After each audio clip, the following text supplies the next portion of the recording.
बाजार में लगातार तीसरे दिन ऊपरी स्तरों पर बिकवाली। दिन की ऊंचाई से निफ्टी करीब 200 अंक गिरकर 16,000 के पास बंद।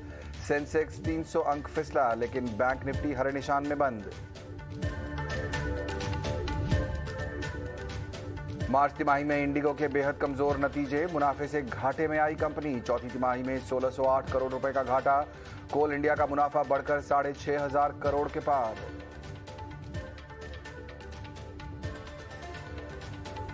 हिंदुस्तान जिंक में पूरा 29.5% हिस्सा बेचेगी सरकार। कैबिनेट की बैठक में हुआ फैसला, सूत्रों के हवाले से खबर।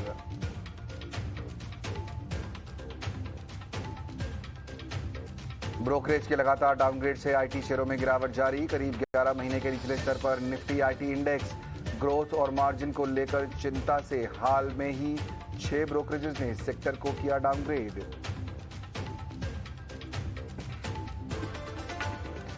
ग्रासिम के पेंट्स बिजनेस में कैपेक्स बढ़ाने के ऐलान के बाद पेंट शेयरों पर दिखा दबाव। एशियन पेंट्स और बर्जर पेंट्स में 7 से 8% की गिरावट दिखी।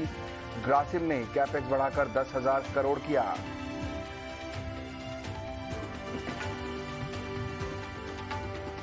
एथर के आईपीओ में पैसा लगाने का दूसरा दिन। प्राइस बैंड 610 से 642 रुपए के बीच। अब तक इशू करीब 50% से ज्यादा भरा।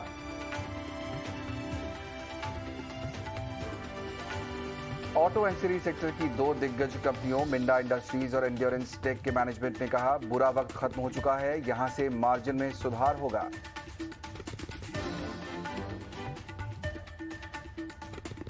और चीनी एक्सपोर्ट पर लिमिट लगाने पर खाद्य सचिव की सफाई। ग्लोबल डिमांड बढ़ने से सरकार ने एहतियात के तौर पर उठाया कदम।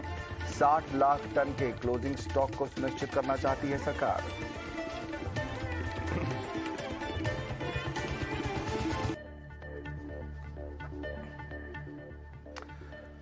नमस्कार, स्वागत है आप सभी का एटीना स्वदेश पर। मैं हूं आपके साथ सौमित्र बुद्धकर। आप देख रहे हैं मार्केट्स पर हमारी खास पेशकश, कल की तैयारी।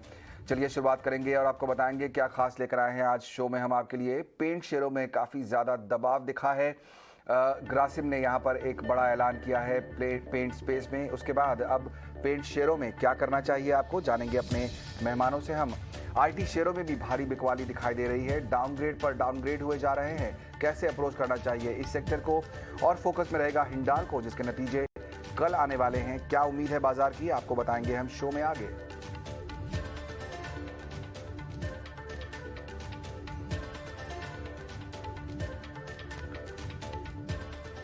शुरुआत बाजार से करते हैं, जहां लगातार तीसरे दिन गिरावट देखने को मिली। निफ्टी में ऊपरी स्तर से बिकवाली हावी रही। वहीं सेंसेक्स भी करीब 3,000 अंक टूटकर बंद हुआ। 300 अंक टूटकर बंद हुआ। बैंक निफ्टी में हमने हल्की खरीदारी जरूर देखी। दिन भर कैसा रहा बाजार का हाल, कौन से पॉकेट्स में सबसे ज्यादा एक्शन देखने को मिला, बता रही हैं मेरी सहयोगी मानसी दवे। बिल्कुल, तो बाजार में दिन भर हमने देखा एक रेंज में ही कारोबार देखने को मिला। शुरुआत डिसेंट ज़रूर दिखी, लेकिन उसके ठीक बाद हमने कमज़ोरी हावी होती हुई दिखी और उसके पूरे दिन ये जो कमज़ोरी थी वो बाजार में इंटैक्ट ही रही। ऑफ कोर्स बैंक निफ्टी था जो हरे निशान में ट्रेड होने में कामयाबी दिखा रहा था, लेकिन वो तेज़ी भी कुछ ज़्यादा डायरेक्शन नहीं दे पा रही थी, क्योंकि वहाँ पर भी काफ़ी हद तक उतार चढ़ाव नज़र आ रहे थे।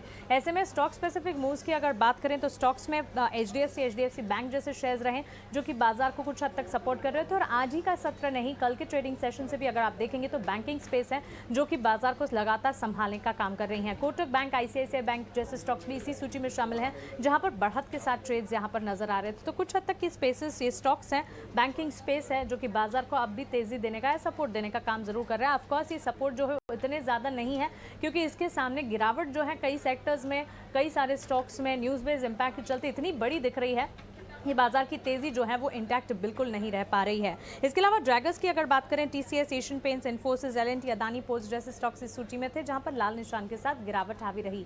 मिड कैप स्पेस में स्टॉक स्पेसिफिक मोमेंटम दिखा जरूर, लेकिन ऐसे में भी हमने देखा कि कुछ हद तक कोरोमंडल, जेएसडब्ल्यू एनर्जी, कोफोर्ट जैसे स्टॉक्स थे जो कि टूटे, जिसके सामने कॉनकोर, बालकृष्ण इंडस्ट्रीज, हिंदुस्तान जिंक जैसे स्टॉक्स में हमने न्यूज बेस्ड इंपैक्ट के चलते एक मोमेंटम के साथ कामकाज जरूर देखा। तो यहाँ पर हरे निशान के साथ ट्रेड्स इन तमाम काउंटर्स में दिखे।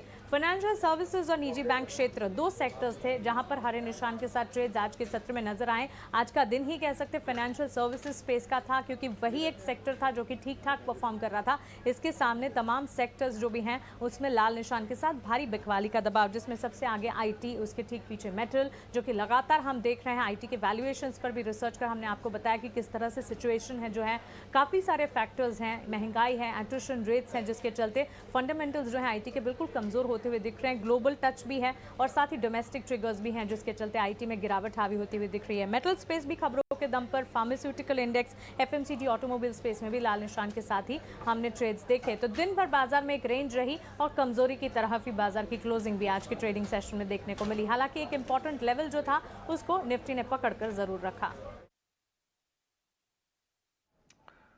शुक्रिया मानसी उस अपडेट के लिए। और हमने कई एक्सपर्ट से बात भी की, जहां पर चाइना प्लस वन थीम के कारण इलेक्ट्रॉनिक्स सेक्टर में तेजी का नजरिया है। हीलियोस कैपिटल के सीईओ दिनशॉ ईरानी ने हमसे खास बातचीत में कहा कि आगे इलेक्ट्रॉनिक सेक्टर में मजबूत ग्रोथ की उम्मीद है। इलेक्ट्रॉनिक स्पेस में वो मेनली एयर कंडीशनर कंपनीज के लिए मैन्युफैक्चर करता है, वाइट लेबलिंग करता है। तो वो हमने एक्सपोजर लिया और वहां पे भी एक्चुअली आप देखें तो गर्मी तो ऐसी भरपूर है कि एसी के बगैर कोई रह नहीं सकता है। तो इसलिए वो कंपनी ने काफी अच्छा किया इनिशियली, पर उनके जो अभी रिजल्ट आए थे उसमें भी दिखा कि मार्जिन कंप्रेशन था, इसलिए थोड़ा मार पड़ी उस कंपनी का। पर आई थिंक आगे चलते, क्योंकि एक तो अंडर पेनिट्रेटेड सेक्टर है even in India today despite the amount of sales which happens, but despite that और एक्सपोर्ट रिलेटेड जो अभी पीएलआई स्कीम्स चालू हुई हैं इनकी कंपोनेंट्स और इसमें, तो उसमें तो बहुत ही बढ़िया लगता है फ्यूचर के चलते। इसलिए हमें लगता है कि अर्निंग्स ग्रोथ वहां पे आता रहेगा। एक क्वार्टर का लैग हो गया है in terms of passing on commodity inflation, तो वो एक बार हो जाएगा तो आई थिंक नॉर्मल कील पे आ जाएगी कंपनी वापस और अच्छा ही रहेगा। चलिए, तो आगे क्या करना चाहिए आपको अब कल के बाजार में? ये तो आज के बाजार का हाल हमने बताया आपको। मेरे दो खास मेहमान जुड़ रहे हैं मेरे साथ, रवि सिंह और नितिलेश पावस्कर। आप दोनों का बहुत बहुत स्वागत है। नितिलेश, आपसे शुरुआत करना चाहूँगा। जिस तरह हम देख रहे हैं बाजार पर दबाव दिख रहा है, कोशिश होती है कुछ हायर लेवल्स पर जाने की, लेकिन बाजार टिक नहीं पा रहा है। क्या वजह उसके पीछे आपको दिखती है? क्या ये एक्सपायरी का प्रेशर इस समय निफ्टी पर हावी हो रहा है? जी सौमित्र जी, अगर हम लोग देखेंगे निफ्टी को 16,300 के ऊपर एक दिन भी सस्टेन नहीं हुआ है और उसके निचले रेंज मतलब 16,000 के आसपास अभी आज का क्लोजिंग है। और जो 15,800 का और 16,000 का इम्पोर्टेंट हम लोग बेस बोल रहे थे वो अभी काफी वीक होते हुए मुझे लग रहा है। अगर कल इसने 16,000 के नीचे एक क्लोजिंग दे दी तो शायद से हम लोग 15,800 के नीचे भी एक बड़ा झटका देखने को मिल सकता है। तो जितना हो सके थोड़ा सा शॉर्ट साइड के पोजीशंस भी हमें क्या करने पड़ेंगे, ओपन करने पड़ेंगे, जिससे एक मंदी में हम लोग एक अच्छा खासा मोमेंटम को ट्रेड कर सकते हैं। ओके, रवि, आपको भी ऐसा लगता है कि ये प्रेशर अभी कंटिन्यू रहेगा? और कई लोगों से हमने जब बात की तो एक छोटा व्यू निकल के ये आ रहा है कि no trade is also a good trade. इस समय अगर बाजार से दूर रहें तो ही बेहतर रहेगा। आपका क्या व्यू है? नहीं, देखिए, दूर रहेंगे तो दुरुस्त रहेंगे, क्योंकि इस समय मार्केट में मोमेंटम जो है वो काफी रिस्की है। एक दिन में 300 पॉइंट की रैली, दूसरे दिन 100 पॉइंट की गिरावट, कहीं ना कहीं से मार्केट जो है वो एक मनोस्थिति ऐसी है कि एक सीमित दायरे में कारोबार कर रहा है। इस बात का एक ध्यान रखें कि स्ट्रॉन्ग अप ट्रेंड आने के लिए 16,400 के ऊपर का क्लोजिंग जरूरी है, पहला। दूसरा, आपको 15,800, 15,750 एक ऐसा लेवल है जिसमें कि लॉन्ग टर्म बाइंग मोमेंटम आपको फिर से मिलना शुरू हो जाएगा। और एक सौमित जी, जो इंपॉर्टेंट पॉइंट यहाँ पर मुझे नजर आ रहा है, अगर आप पूरे बैंकिंग सेक्टर को स्कैन करिए तो आपको 4 ऐसे बैंक प्राइवेट में और 3 बैंक जो है वो सरकारी में आपको पॉजिटिव देखने को मिलेंगे। तो यानी कि बैंक निफ्टी अब यहाँ से बहुत बड़ा करेक्शन नहीं लेने वाला, अपसाइड के मोमेंटम फिर से मिलेंगे। और जो डे टू डे ट्रेडिंग है उसमें कहीं ना कहीं से बैंक जो है वो एक स्ट्रॉन्ग सेक्टर की तरह आने वाले 2 वीक तक परफॉर्मेंस दिखा सकता है। तो मिक्स ट्रेंड है। तो आपकी जो यहाँ पर होता है कि कोशिश करिए कि आप स्टॉक स्पेसिफिक रहिए, जिनके फंडामेंटल टेक्निकल चार्ट्स पे मोमेंटम अच्छा है, उन स्टॉक्स को पिक करेंगे तो आपको मुनाफा जरूर होगा। करेक्ट। यहाँ पर बैंक्स को हमने भी आज इटिना स्वदेश पर पॉइंट आउट किया था। हमारे मैनेजिंग एडिटर निकुंज डालमिया भी आज सुबह इस पर्टिकुलर पॉइंट पर बात कर रहे थे कि बैंक्स एक ऐसे हैं जो अलग चल रहे हैं, और आज हमने देखा भी कि बैंक निफ्टी जो है वो पॉजिटिव जोन में जाकर बंद हुआ। लेकिन देखते हैं कल कैसा ट्रेड रहता है। रवि, मैं आपसे रिजल्ट्स पे कुछ बात करना चाहूँगा। आपने शायद इंडिगो के रिजल्ट्स देखे हों, अब से कुछ देर पहले आए थे। बहुत ही सरप्राइजिंग सिचुएशन है क्योंकि कंपनी 128 करोड़ के मुनाफे से अब 1680 करोड़ के लॉस में आ गई है। ये तब हो रहा है जबकि इकोनॉमी जो है वो ओपन अप हो रही है, लोग ट्रैवल कर रहे हैं फिर से। लेकिन कंपनी की तरफ से जो कमेंट्री आई है उनका तर्क ये है कि बहुत ज़्यादा इसके प्राइस बढ़ गए हैं एटीएफ के, और उसके अलावा जो है उनकी ये जो है सीटिंग जितनी थी वो कुछ कम रही है पिछली बार। मेरा सवाल ये है कि जब इंडिगो जो सबसे बड़ा प्लेयर है हमारे देश में, उसकी सिचुएशन ऐसी है, तो बाकी ट्रैवल टूरिज्म कंपनियों की सिचुएशन कैसी रहेगी? इस समय क्या करना चाहिए इंडिगो में अब? देखिए, क्लियर कट है। अगर यहाँ पर जो सेंटिमेंट है उसमें काफी वीकनेस है।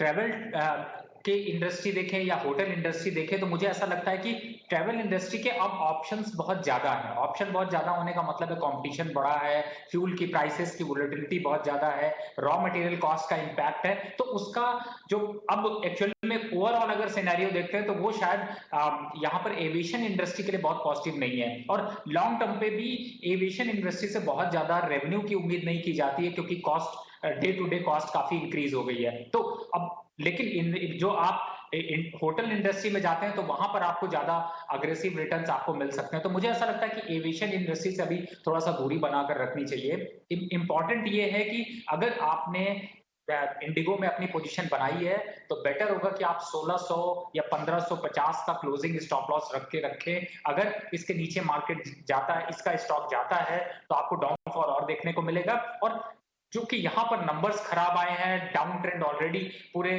सेक्टर का चल रहा है, साथ ही मार्केट भी यहाँ पर डाउन ट्रेंड में, तो वो इन्वेस्टर को काफी डरा सकती है। तो मुझे लगता है कि एक बार यहाँ से निकलना चाहिए। ये है रवि की सलाह, लेकिन एक बार चार्ट्स भी चेक कर लेते हैं। नितिलेश, अगर आपने इंडिगो के चार्ट्स देखे हो, यहाँ पर ये कंपनी 2 दिन पहले जो है ये स्टॉक 1700 के ऊपर था, 1720 के आसपास। आज ये करीब 1650 पर जाकर बंद हुआ है, और अब खराब खबर आई है, बाजार भी खराब है, कल ये स्टॉक नेगेटिव टेरिटरी में जाएगा। क्या शॉर्ट की अपॉर्चुनिटी बनती है या फिर दूर रहना चाहिए? जी सर, इंडिगो में अगर हम लोग एक उछाल अगर देखने को मिला 1680 के आसपास या फिर 1700 का जोन अगर देखने को मिलता है, कुछ भी अगर उछाल होता है तो वहां पे डेफिनेटली हम लोग बिकवाली की कोशिश करेंगे। हालांकि हम लोगों ने इस स्टॉक को 2000 से क्लाइंट्स को कंटिन्यूसली रिकमेंड किया है शॉर्टिंग के लिए, तो अभी भी मुझे स्पेस लग रहा है इस काउंटर में।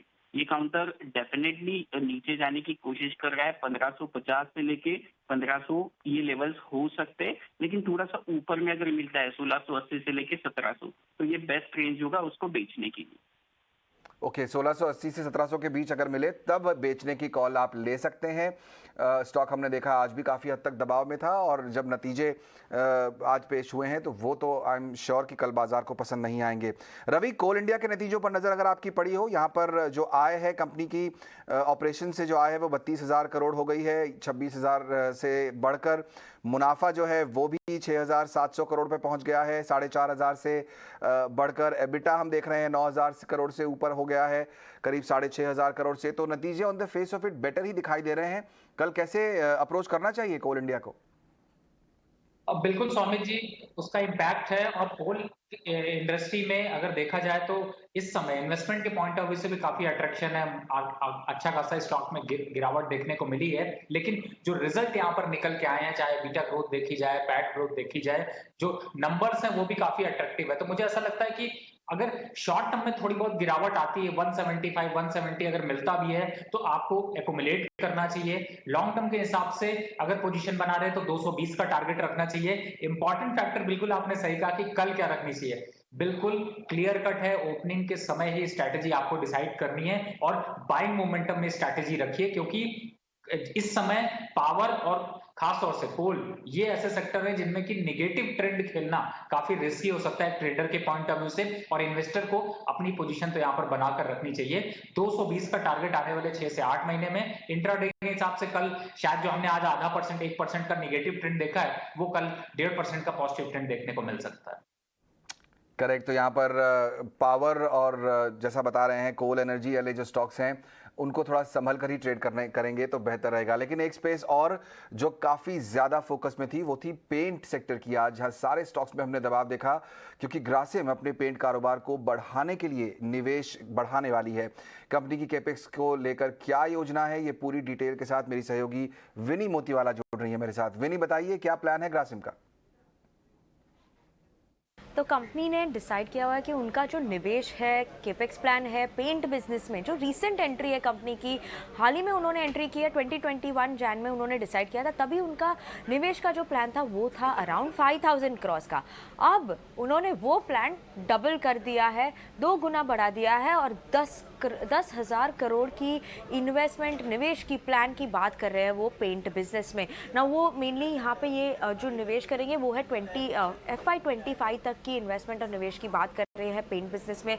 वहाँ पे वो लोग बहुत अपॉर्चुनिटीज़ देखते हैं पेंट बिजनेस में, और स्पेशली काफ़ी सारी कंपटीशन बढ़ चुकी है वहाँ पे, काफ़ी सारे नए कंपनीज ने एंट्री भी वहाँ पे मारी है, जैसे एस्ट्रल ने भी किया था पेंट में एंट्री, JK सीमेंट्स, जिंदाल, ये सब कंपनीज थी जिन्होंने एंट्री की थी पेंट बिजनेस में।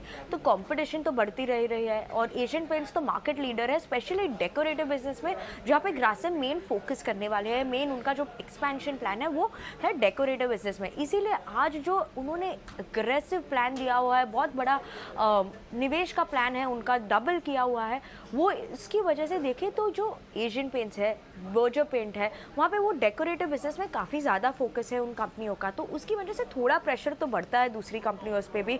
और उनकी जो मेन ये प्लान है वो सपोर्ट कैसे करेगी कि उनकी जो कंपनी जो करेगी, उनकी अल्ट्राटेक सीमेंट में वाइट सीमेंट और पुट्टी का जो बिजनेस है वो श्योरली सपोर्ट करेगा उनके ओवरऑल पेंट बिजनेस को। उसके अलावा डिस्ट्रीब्यूशन चैनल को भी वो थोड़ा लेवरेज कर सकते हैं वहाँ पे। तो एक इंटरेस्टिंग फैक्ट है और फैक्टर है ग्रासिम के लिए देखने के लिए। और जेफरीज ने तो अपनी नोट में कहा है और कंपेयर किया हुआ है इसको एक Jio moment for India paint industry, वो बोल के उन्होंने कंपेयर किया है जियो की एंट्री टेलीकॉम इंडस्ट्री में और ग्रासिम का ये अग्रेसिव निवेश की जो प्लान है उससे। तो काफ़ी इंटरेस्टिंग है ये उनका एक्सपेंशन प्लान। शुक्रिया Vini. Jio movement in the paint industry, ये यहाँ पर व्यू निकल कर आ रहा है। रवि, जाहिर तौर पर ग्रासिम जैसी कंपनी इतना बड़ा कैपेक्स लेकर आ रही है 10,000 करोड़ का, तो बाकी शेयर एक तरह से कंपनियां क्या फील कर रही हैं वो आज शेयर बाजार में दिख गया। सारे शेयर कुछ घबराए हुए दिख रहे हैं, लेकिन एशियन पेंट जैसी कंपनी अच्छे मैनेजमेंट वाली और अच्छे रिजल्ट्स देने वाली अब 8% नीचे अगर मिल रही है तो क्या हमें अपॉर्चुनिटी की तरह देखना चाहिए? देखिए सौमित जी, आपने बिल्कुल सही कहा, क्योंकि देखिए इस समय पेंट इंडस्ट्री में और पूरे मार्केट का ट्रेंड डाउन है। क्रूड ऑयल की प्राइसेस का इंपैक्ट है। कंपनियां इतने प्राइसेस नहीं बढ़ा पा रही जितनी वोलेटिलिटी यहाँ पर कच्चे तेल की है या फिर जो रॉ मटेरियल कॉस्ट है उसके हिसाब से। तो इसलिए आप चाहे बर्जर पेंट देखिए या फिर आप नेरोलैक देखिए, एशियन पेंट देखिए, तो उसका एक इम्पैक्ट है। ग्रासिम में भी उसका इम्पैक्ट रहेगा, क्योंकि कंपनी अभी यहाँ पे खर्च कर रही है, तो ऑब्वियसली है कि थोड़े से उसके स्टॉक्स के प्राइसेस में भी एक डाउनफॉल देखने को मिलेगा। लेकिन अभी एक्युमुलेशन के लिए मुझे लगता है कि शायद 1-2 हफ्ते का और इंतजार करना चाहिए, क्योंकि जो अभी करेक्शन है 8% का करेक्शन आज आपने एशियन पेंट में देखा है, लेकिन मुझे लगता है कि अभी 3 से 5% तक का करेक्शन और बन सकता है। और लॉन्ग टर्म की जब आप बात करते हैं तो देखिए 3% 5% कंफर्टेबल जोन है। आप यहां से भी एक्युमुलेट करते हैं तो आप पैसे की स्ट्रैटेजी बनाइए। 100 रुपए का निवेश अगर आपको करना है तो आप सिर्फ 20% ही यहाँ पर निवेश बनाइए। बाकी 5% गिरता है तो 40% का निवेश, और 2% और गिरता है तो बाकी बचा हुआ आपका जो 40% का निवेश है वो करें। तो स्ट्रैटेजी के हिसाब से निवेश करिए, लॉन्ग टर्म पे अच्छे रिटर्न्स मिलेंगे।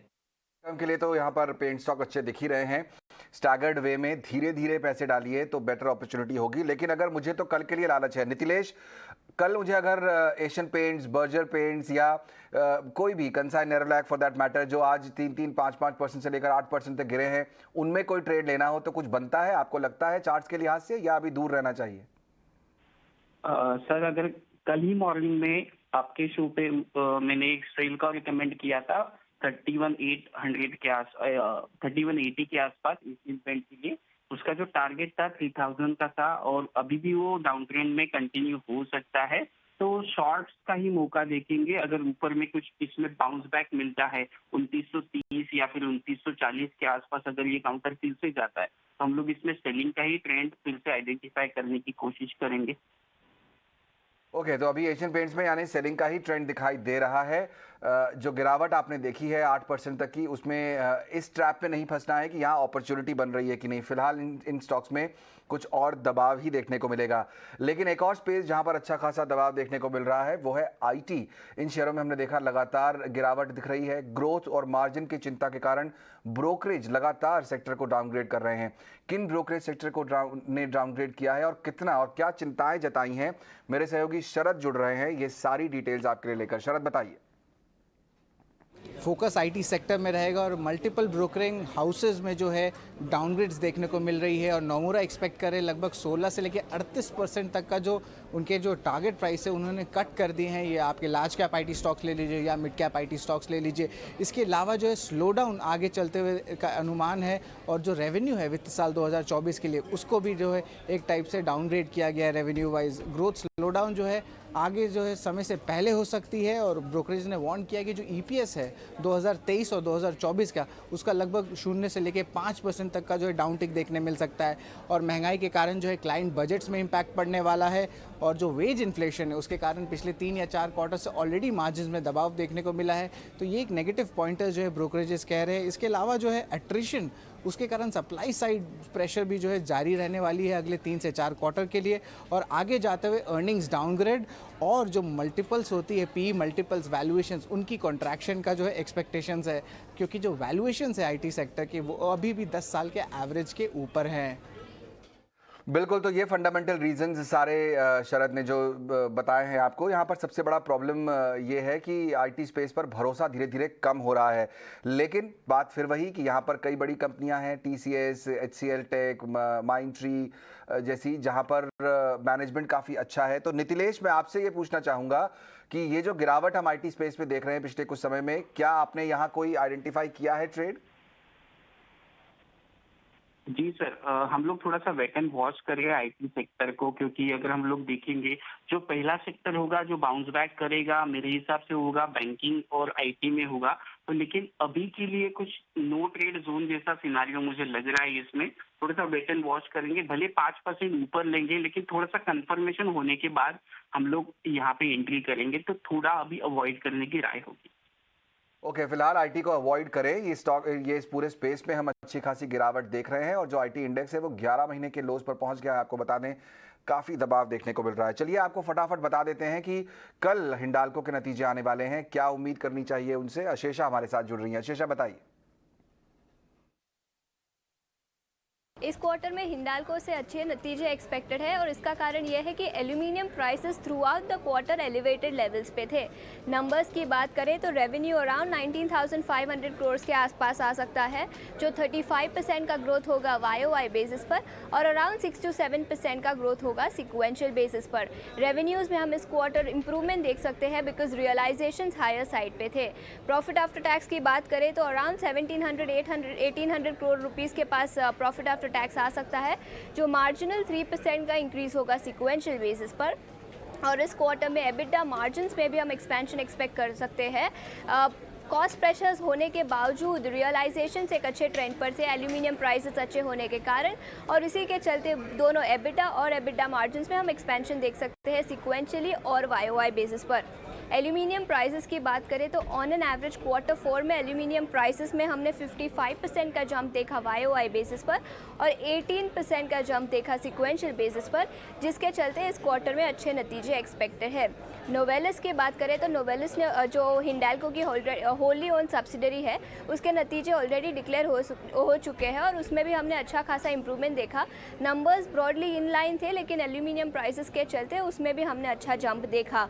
रेवेन्यूज़ में हमने 34% का जंप देखा नोवेलिस के YOY बेसिस पर और 12% का जंप देखा सिक्वेंशियल बेसिस पर, और एबिटा और पैट भी मोर और लेस हमारे एक्सपेक्टेशंस के अनुसार आए थे। All in all stand alone basis पर भी हिंडाल्को के नंबर नंबर्स हम अच्छे एक्सपेक्ट कर रहे हैं इस क्वार्टर में। चलिए, नंबर्स यानी कि अच्छा आने की उम्मीद है हिंडाल्को की। कल तक का इंतजार करना होगा, लेकिन चलिए वक्त हो गया शो में जानने का कि मेरे मेहमान कौन से आइडियाज लेकर आए हैं आपके लिए आज। वक्त है वीआईपी शेयर्स का।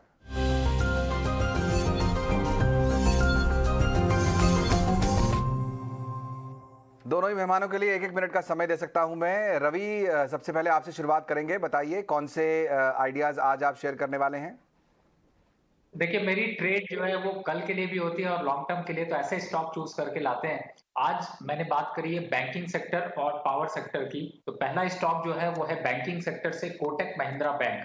काफी स्ट्रॉन्ग फंडामेंटल के साथ और सीक्वेंशियल बेसिस पे आप इसकी ग्रोथ कंटिन्यू देखते हैं और एनपीए में कमी भी देखने को मिली है और साथ ही प्रॉफिट भी इनके बढ़े हैं। ओवरऑल अगर देखा जाए तो एक स्ट्रॉन्ग फंडामेंटल के साथ यहाँ पर ये स्टॉक है, तो आप इसमें बाय की पोजीशन बना सकते हैं। 18 से 20% के रिटर्न आपको 3 से 6 महीने में, और अगर इंट्राडे के बेसिस पे कल भी देखें तो शायद मुझे लगता है कि आपको 1% का गेन यहाँ पर मिल सकता है, तो इन्वेस्टमेंट के लिए अच्छा है। दूसरा स्टॉक है एनटीपीसी। पावर की बात की जाए तो एनटीपीसी का खास तौर से नंबर्स काफी अट्रैक्टिव है, अच्छे पी पे यहाँ पे मिल रहा है और स्टॉक में कंसोलिडेशन एक देखने को मिल रहा है जो कि नंबर्स के साथ मैच कर रहा है। तो मुझे लगता है कि आपको इस स्टॉक में भी निवेश करना चाहिए। इस तरह के गिरते मार्केट में कॉन्फिडेंस भी देगा, बहुत बड़ी गिरावट नहीं दिखाई देगी और बढ़त जब होगी तो थोड़ी बहुत आपको एक एक्स्ट्रा रिटर्न आपको इंडेक्स के कंपैरिजन में मिल सकता है। तो मुझे लगता है कि ये दो स्टॉक रखने चाहिए। 170 के टारगेट के लिए आप एनटीपीसी को लॉन्ग टर्म पोर्टफोलियो में शामिल कर सकते हैं। इंट्राडे पे कर रहे हैं तो 158 160 के लेवल आपको कल देखने को मिल सकते हैं। तो इस टाइप की स्ट्रेटेजी आप अपना के अच्छा प्रॉफिट कमा सकते हैं। ये शॉर्ट और लॉन्ग दोनों ही समय की स्ट्रैटेजी के लिए आपके पास रवि 2 शेयर लेकर आए हैं, एनटीपीसी और कोटक महिंद्रा बैंक। इन पर आप फोकस कर सकते हैं। नितिलेश, आपकी तरफ से कौन से आइडियाज होंगे आज? जी सर, मेरे पास 2 शॉर्ट्स होंगे। पहला जो शॉर्ट होगा वो टाटा कंज्यूमर में हमें शॉर्ट करके जाना है। 716 के आसपास हमें शॉर्ट पोजीशंस बिल्डअप करनी है। 730 रुपए का स्टॉप लॉस होगा और टारगेट की अगर हम लोग बात करेंगे तो 680 से लेके 660 के लिए ये जो टारगेट होगा वो 2 से 3 दिन के लिए हम लोग इसमें प्लान करेंगे।